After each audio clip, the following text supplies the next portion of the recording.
নমস্কার, আমার নাম নিহা।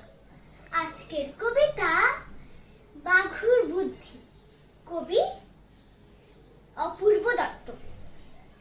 বাঘুর বয়স মাত্র 2 মাস, পড়তে যাবে বার্লিনে। মা বলল, সঙ্গে কিছু গুঁড়ো দুধ আর বার্লি নেই। বিদেশ বিভুঁই রাস্তাঘাটে কে আর দেবে খাবার? শেষকালে কি খালি পেটে রোগ পাতাবি আবার?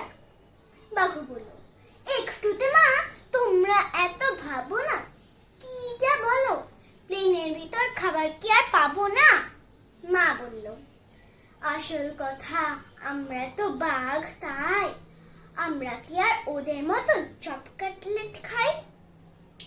হাসতে হাসতে বলল বাঘু, আমি কি আর পাগল?